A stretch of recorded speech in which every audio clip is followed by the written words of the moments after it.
You get the package I sent down to the station? Package? You got it. I know you did. Well, you sent me a present, Chet? See, I couldn't decide whether to use a timer or not. Guess you'll just have to find that out when you open it. Wait a minute, hold on. You're telling me you sent me a bomb in the mail? A talk show host plays a dangerous game with his listeners and himself in talk radio. One of 5 new holiday season movies we'll be reviewing this week on Siskel and Ebert. I'm Roger Ebert of the Chicago Sun-Times. And I'm Gene Siskel of the Chicago Tribune. Our first film is called Talk Radio, the story of a repellent but mesmerizing young man who hosts a late-night talk radio show in Dallas, insulting and challenging his guests. Eric Bogosian, who co-wrote this story and performed it first on stage in New York, is perversely compelling as talk show host Barry Champlain, who gets nutty calls and venomous mail. Now, all different kinds of people live here.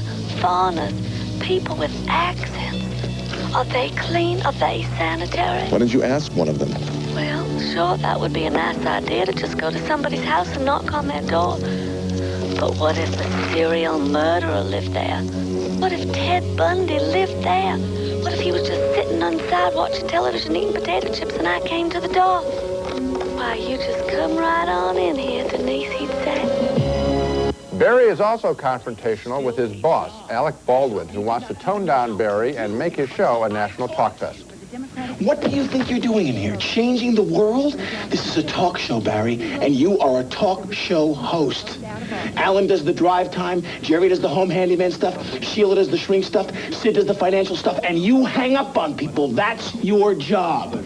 Talk radio also takes us inside Barry's life away from the microphone. He's not much happier away from the show, talking with his ex-wife, played by Ellen Greene. He still loves her. Barry, what do you want me to do? You want me to just fall in love with you again? Is that what this is about? I don't want you to do anything. I mean, you're here. That's all I'm happy that you're here. I don't know what, Barry. I have to go at the end of the day or tomorrow, and I can't keep coming back and forth. I like watching movies about tough characters like Barry Champlain. He's cut from the same angry mold as Travis Bickle in Taxi Driver. He has his private demons. He wants to do the right thing, but he often acts hostily. It's just one life, but this character in this film seems so much more real than most of the would-be characters I see on the screen. Talk Radio was made by platoon director Oliver Stone, and he continues his record of making tough, thoughtful films. I liked it too. I thought it was really claustrophobic in the way it locks us in that studio that has those windows that look out on the high rises of the city. So there were times, for example, when that caller says, "You're looking at that box right now, I know you are," and you think he's looking at this guy through a sniper scope. I mean, it was really dramatic. And the entire undercurrent of the movie is chilling because this guy is almost reaching out for trouble. He's almost egging on his listeners. At the same time, the listeners are fascinating because it's sort of all the lonely people, or at least all the hateful people, both categories call in, and so you get this feeling of this just basic unrest and bile backing up in the throat of America, and it's fascinating in that regard. I've talked to a lot of people who've seen the film and have not liked it because they couldn't like this character. I don't think you're supposed to like Barry Champlain. I think you're just supposed to be interested in a guy who is saying what's on his mind, is totally screwed up emotionally, but has a kernel of truth to what he's saying. As a general rule, I wonder if you'd agree with this. I know what you're going to say. It's more likely that a movie is going to be boring if it's about characters you like. You're supposed to like. You're supposed to like than if it's about characters that you're not supposed to like. I agree. Okay, next movie. Our next movie is the story of a descent into a different kind of hell. A hell reserved only for the very, very, very bad movies. The name of the film is Hellbound, Hellraiser II, and I guess it's more or less a continuation of the original hit film Hellraiser. Actually, though, it plays more like a compact disc than it does like a movie, especially if you have one of those CDs that you can program in any order. The scenes in this movie could also be played in any order, and it wouldn't make much difference. In the film, 2 adolescent girls are trapped inside some kind of an insane maze populated by the most horrifying figures out of their imaginations. Nothing makes any sense to them or especially to us. Kirsty, so eager to play, so reluctant to admit it. Perhaps you're teasing us. I've come for my father!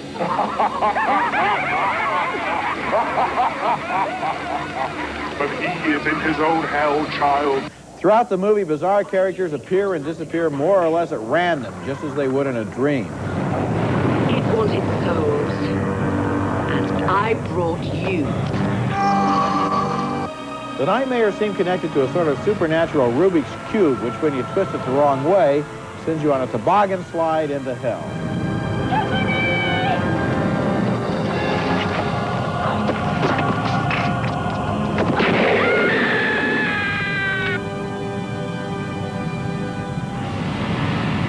I love the names of the characters in this movie, by the way. They're named Kirsty and Tiffany.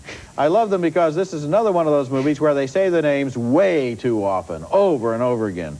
Kirsty, Tiffany, Tiffany, Kirsty, Kirsty, dee, dee, Tiffany, over and over, just until the audience is almost tempted to start shouting Tiffany and Kirsty back at the screen, if only to break the monotony. Or to continue it. Or to continue the monotony. Good point. The problem here is that there is no discernible beginning, middle, or end to this nightmare, just a series of disconnected and gruesome scenes. It's the kind of film where the theater doesn't need to print the running times. They don't have to put that in the newspaper because you can walk in anywhere, have more or less the same experience. The technical credits are good, but I really think they should have gone to the trouble of providing us with the story. I want to focus on one word that you mentioned, which is gruesome. I mean, this film could be actually titled Skinned Alive. I mean, you see enough blood and bare skin, or the sublayer of skin to then, you know, in a butcher shop. I mean, it's fairly repellent as these kinds of things go. We're sort of inured to it. We see this stuff all the time, but at the same time, buckets of blood. It does set some kind of a record. You know, images like this in medieval times were the stuff of Hieronymus Bosch paintings, and people were absolutely horrified. Now it's just fodder for public entertainment, and kids go in and look at people flayed alive and dripping their organs all over the place, and they just laugh at it. No images seem to have any power anymore. No, these are repeated quite often. Coming up next, we'll step up in class, The Accidental Tourist, starring William Hurt as an uptight travel writer fearful of love. Is that your home phone or your business? Both. Why? What difference does it make? I was just wondering. Our next movie is quite special. It's called The Accidental Tourist, and it stars William Hurt as a travel writer who specializes in writing guides for travelers who don't really want to travel, like business travelers who want the same American comforts they're used to wherever they go. Hurt's line of work describes his personal style, too. He's trapped in an unhappy marriage with Kathleen Turner, made unhappy because of the death of their child, but he doesn't want to rock the boat. To a second honeymoon. Second honeymoon. 18 more years together. 18. Well, would you say it was 17? No, it's 18, all right. Well, I mean, because we sort of skipped this past year. It'll still be 18. You think so? I consider this last year just another stage in our marriage. Don't worry, it's 18.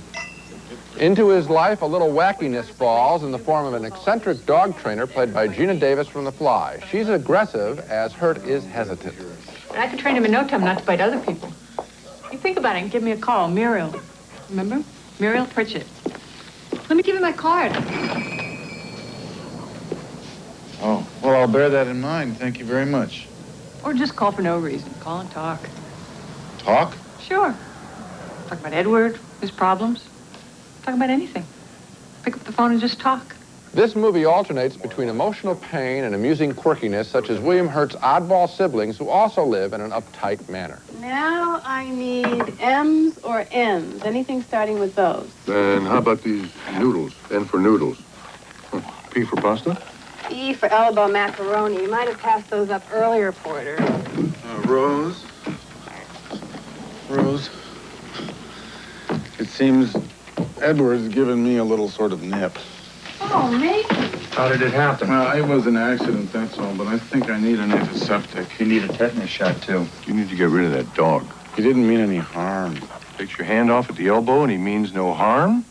There are laughs in The Accidental Tourist, but at the center of the story are fragile people with breaking hearts. And it's this curious combination of laughter and private tears that make this one of the year's very best films. William Hurt solidifies his position as one of our finest actors, and Gina Davis really comes into her own as the sweet but daffy dog trainer. I really like this movie, The Accidental Tourist. I liked it too. You called it one of the best movies of the year. Next week we're doing our show on the 10 best movies of the year, and it's certainly on my list. This is a precious, wonderful, one-of-a-kind movie.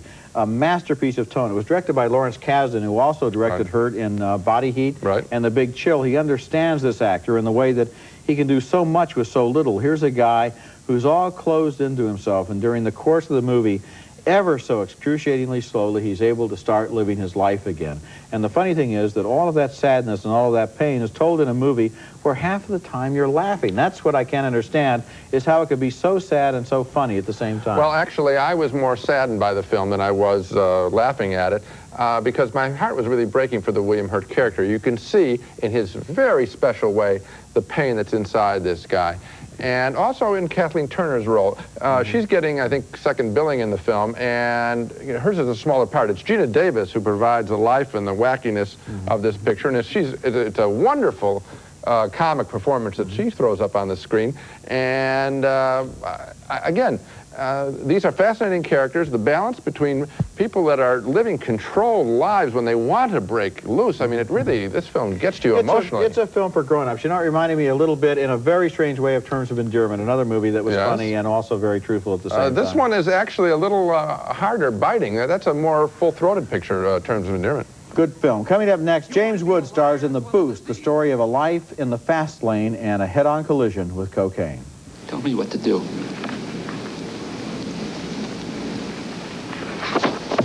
The Boost, and it stars James Woods. And a funny thing happened to me in the first few minutes of this movie. All James Woods had to do was simply appear on the screen, and I started to smile to myself, because this actor has the uncanny ability to almost instantly create the illusion that he's about to explode, maybe in anger, but also maybe in some other kind of emotion, or maybe in some kind of a con. With Woods, you never know. No other contemporary actor projects such a strong feeling of unpredictability. Look at him in this scene. Woods has invited a complete stranger to have dinner with himself and his wife, but as the middle of the meal approaches, his friendliness turns into hostility. Don't worry about money, Lenny, just like everybody else. Yeah, but you got some backstops. You start falling down that well, you got some slats across to catch yourself. All right? I saw a funny thing on the bus today. A man got on with a French horn. You got your professor father. You got an education. You got the financial journal. You can't fall too far. The bus driver wanted the man with the French horn to pay an extra fare because the French horn took up so much room. My old man's an ex-printer on disability. My mother is a secretary for the Ladies Garment Workers Union. So the man with the French horn, he said that he would play a concert for everybody instead. He did. I got a high school education. All the way across 86th Street. It was beautiful. I cried. Woods plays a salesman who is going nowhere until he gets a job offer in Los Angeles. He tries to convince his wife, played by Sean Young, that this is the chance they've been waiting for. No, we should, maybe we're going too fast. We should just take this a step at a time. The hell with that. You don't step through life. Teacher, may I? It goes too quick for that. You gotta leap through life. In L.A., he strikes it rich selling leveraged tax shelters to rich investors, but then the bottom drops out of that market, and there's no way he can pay his bills. Everybody in town thinks I'm a firecracker. And my own wife still thinks I'm a bum. Lenny, I think you're a genius. I just don't want you to feel like you're on a treadmill having to make more and more money to pay for things we bought that we don't really need. Trying to recapture his elusive self-confidence, Woods turns to cocaine, and he hooks his wife, too. They lose all of their possessions, and they hit bottom quickly and desperately. The question is, can they turn their lives around? What's happened to us? We gotta get out of this goddamn town. Out of the hustles and the deals, the Joels and the coke and the goddamn pain. The Boost is one of the most horrifying portrayals of drug addiction that I've ever seen, maybe because James Woods is so good at playing the cocaine mood swings, from manic self-confidence to deep despair and depression. We see his entire personality change in this movie, and he turns against everyone, even his wife, even himself, and literally he cannot function at all without cocaine. An earlier movie this year, Clean and Sober, starred Michael Keaton as an alcoholic and drug addict who tried to clean up his act, but The Boost is not about recovery. It's about what it's like to hit bottom and live there with your entire personality held hostage to a chemical.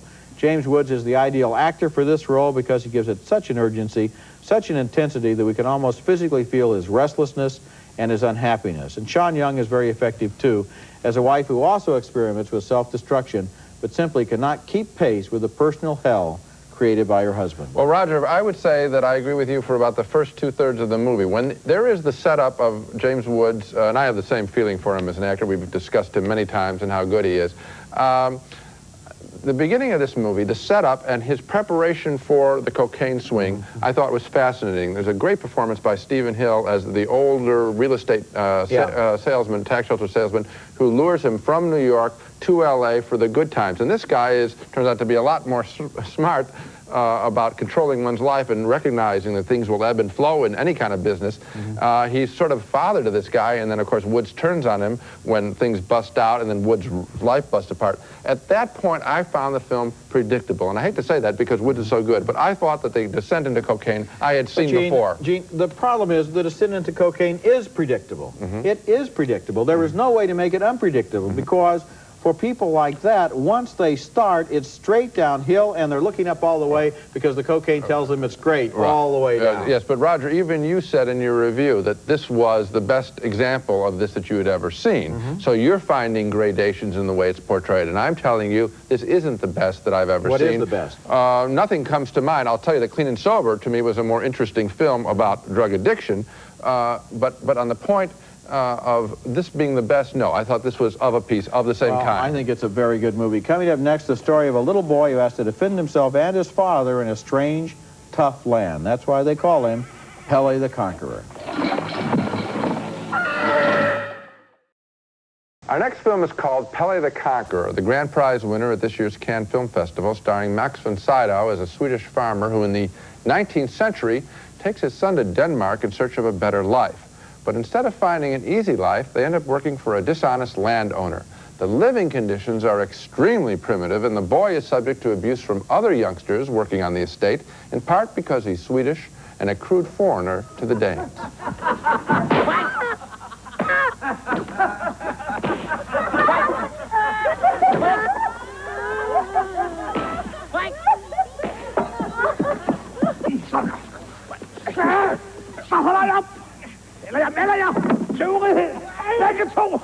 And that is the great Max von Sydow as young Pelle's father. They share their miserable life together with a son, oddly enough, more resilient than the dispirited father.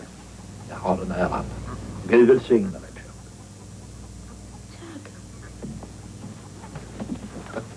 Von Sydow's degradation is authentic, as is most everything about this period movie, which convincingly takes us to a hard time, not really all that long ago. Om inte vi kunde slå oss samman, vi skulle få det gott ihop. Du er for gammeldags. Skal jeg have en mand, så skal han være farlig. Du er ikke farlig mere. Så. Pelle the Conqueror is a film that celebrates the peasant without making him a saint. The film is beautifully shot, and after it's over, we think we've seen a living chapter in history. It's a fine film. I've always complained that the hardest kinds of pictures to do are period dramas because frequently they don't look dirty enough, the people talk in a natural way. This film felt authentic, like that great, what was it, great double picture The series? Immigrants and the New Land. You Yeah, got but it. I didn't think this film came anywhere Well, that's a near better being film. as good as The Immigrants. But would and you The New recommend Land. this one?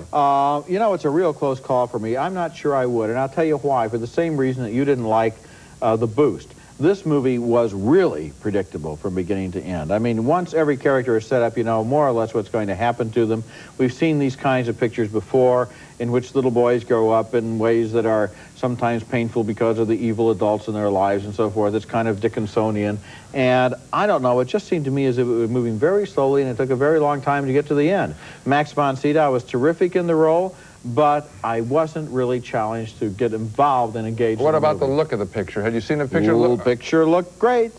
Picture looked great. It was wonderfully photographed. When you say it looks great, though, I don't want to say that it looks spectacular, but it looked bleak. I mean, I guess it was very, very well photographed. If you wanted me to only judge the photography, I'd put my thumb up for that. The photography has an emotional character all of its own, though. For me, it's fascinating to see, again, I say not that long ago, I mean, we're talking a little over a century ago, about really hard times, and I found that instructive. Well, the jury of the Cannes Film Festival agreed with you, so you're not totally alone. Even I don't know if though I'd make it a grand prize. This program. I wouldn't make it a grand prize winner, but I just think it was a solid picture. Okay, so you don't agree with them. Now let's recap the movies we reviewed on this show. We both voted thumbs up for Talk Radio, the harrowing story of a self-destructive disc jockey's long journey into night. 2 big thumbs way down, though, for Hellbound, Hellraiser II, one of the worst movies of this or name your year. 2 thumbs up for The Accidental Tourist. It'll be on our best 10 list with great performances by William Hurt and Gina Davis. A split decision on The Boost, the movie about drug addiction with James Woods. I voted up. Gene has his thumb pointed down. And another split decision on Pelle the Conqueror, the Cannes Grand Prize winner set in 19th century Denmark. Gene liked the period look of the picture so much that he felt he could really feel it. I liked the photography too, but not enough to vote thumbs up. And so the ones that we really like the most are Accidental Tourist and Talk Radio, and I like The Boost. Okay, but next time we'll be back with our annual review of the 10 best movies of the year. We already gave you a taste of one, The Accidental Tourist. We'll give you 2 lists for the price of one. And remember, the price on this show is free. That's next week, and until then, the balcony is closed.